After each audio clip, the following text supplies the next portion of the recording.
आज इस कटरा बाजार थाना क्षेत्र के प्रांगण में ये बैठक केवल शांति समिति की बैठक नहीं है। और जैसा कि आप सबने अभी सुना हमारे से पूर्व पुलिस अधीक्षक महोदय को, एक आह्वान है इस बैठक के जरिए न केवल पर्वों को बहुत अच्छी तरह से मनाने का, एक अनुशासन को बनाए रखने का, बल्कि महिलाओं के संदर्भ में जो एक योजनाबद्ध तरीके से बहुत बड़ा अभियान चल रहा है, मिशन शक्ति अभियान, उससे भी एकजुट होकर जुड़कर कार्य करने का एक आह्वान आज इस बैठक के माध्यम से किया गया है। हमारे बीच में उपस्थित जनपद के बहुत ही ऊर्जावान पुलिस अधीक्षक, मंच पर मेरे सहयोगी अधिकारी एसडीएम साहब, सीओ साहब, डीडीओ साहब और नवांतुक डिप्टी कलेक्टर महोदय, यहाँ पर उपस्थित कटरा बाजार के सभी सम्मानित, इस क्षेत्र में सुदूर अंचलों से भी आए हुए लोग हैं, इस क्षेत्र के जो उद्यमी हैं, व्यवसायी हैं और ग्रामीण क्षेत्रों से आए हुए प्रधान जी एवं अन्य प्रतिनिधिगण, महिला शक्ति जिनके आगमन से आज का दिवस और ज्यादा समृद्ध हो रहा है, क्योंकि ये जो बैठक है ये दोनों ही बातों को लेकर हम लोगों ने प्लान की थी। न केवल दुर्गा समिति के आयोजनकर्ताओं से वार्तालाप, बल्कि मिशन शक्ति का जो कार्यक्रम है उसको भी किस तरह आगे लेके जाना है, इस संदर्भ में वार्ता। तो आप यहाँ उपस्थित हुई हैं सभी, आपका भी अभिनंदन। और खास तौर पे जो गांव-गांव में हमारे चलते फिरते सीसीटीवी कैमरा है, हमारे ग्राम के ग्रामीण चौकीदार जो ग्राम प्रहरी हैं, जिनकी भूमिका हर उस ग्रासरूट फंक्शनरी से सबसे ज्यादा है, जितना सक्रियता उनके माध्यम से हम लोगों को मेंटेन करने को मिलता है। आप सब ने इस बात को समझ लिया है और अपने अंदर आत्मसात भी कर लिया होगा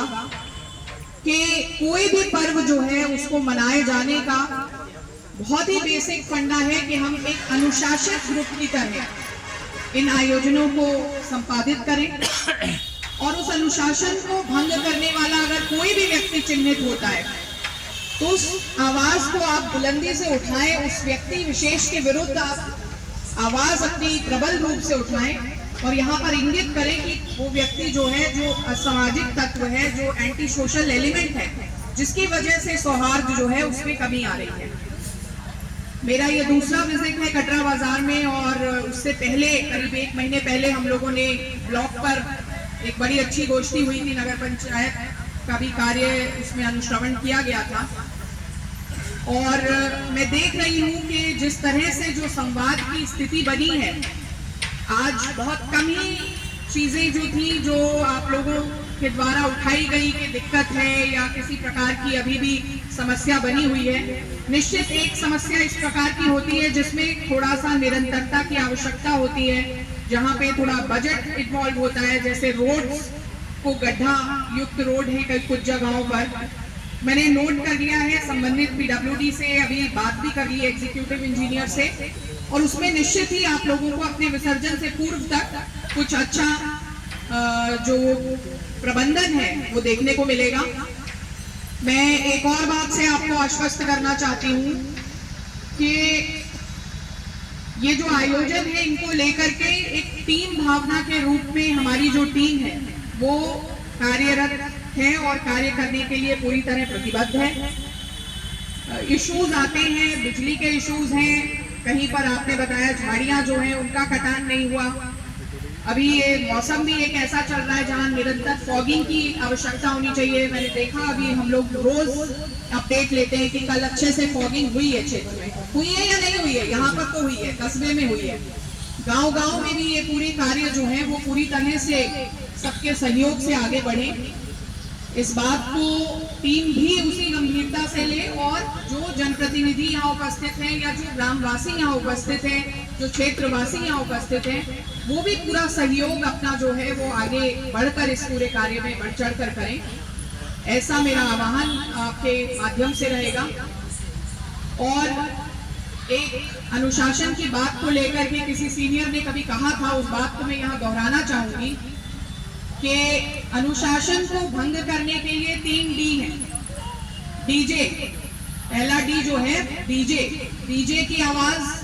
कान फोड़ू हो जाए तो एक अनुशासन में कमी आ जाती है। एक कोई पक्ष तो एंजॉय कर रहा है लेकिन काफी सारे लोग उससे दिक्कत में आ जाते हैं। दूसरा डी जो है वो दबंगई के बल पर कोई मनभर हो जाता है, अपनी मर्जी से अनुशासन खराब करने लगता है, गैर परंपरागत गतिविधियों में लिप्त हो जाता है, या किसी भी तरीके की एक दबंगई जो है वो बर्दाश्त योग्य नहीं है। तो अनुशासन को भंग करने वाली दूसरी चीज दबंगई, उस पर भी हमारा प्रहार होना चाहिए। तीसरी चीज है, ऐसे धार्मिक आयोजनों में या अभी बाजारों में अच्छी बहुत भीड़ होती है, ऐसे में दारू का सेवन करने वाले, मद्य सेवन करके लोग जो समाज में एक अच्छा जो माहौल होता है उस माहौल को क्षीण करते हैं, उस माहौल को खराब करते हैं, तो ऐसे लोगों पर भी हम लोगों को सतर्क दृष्टि रखनी है। और हमारी जो टीमें हैं वो निरंतर इस पे दृष्टिबद्ध हैं। हमारे पुलिस की जो टीम है उसकी सक्रियता भी इन तीनों तरीके की चीजों को रोकने के लिए पूरी तरह से कमर कसे हुए। और पुलिस का डंडा जो तीसरा डी को, ये 3 डीज को, चौथा डी जो है पुलिस का डंडा जो है वो निश्चित तौर पे इसको विराम लगाने के लिए प्रतिबद्ध है। तो मैं चाहूंगी कि ये बात जो है आपके गांव तक, आपके क्षेत्र के हर उस अंतिम कोने तक पहुंचे। और खास तौर पे ये देवी का आगमन है, देवी की उपासना का समय है, और ऐसे समय में अगर कोई भी ऐसी चर्चा उठती है, ऐसा कोई भी मामला सामने आता है कि जहां पर महिलाओं के साथ में गलत व्यवहार हुआ, उनको आवागमन में दिक्कत हुई, उनको बाजारों में कहीं छेड़छाड़ की घटना हुई, तो मुझे लगता है कि इससे ज्यादा शर्म वाली बात कोई नहीं होगी। लेकिन मैं पूरी तरह से आज आश्वस्त भी हूँ, जिस तरीके का अनुशासन यहाँ के जिम्मेदार नागरिकों ने अपने कंधे पर उठाया है,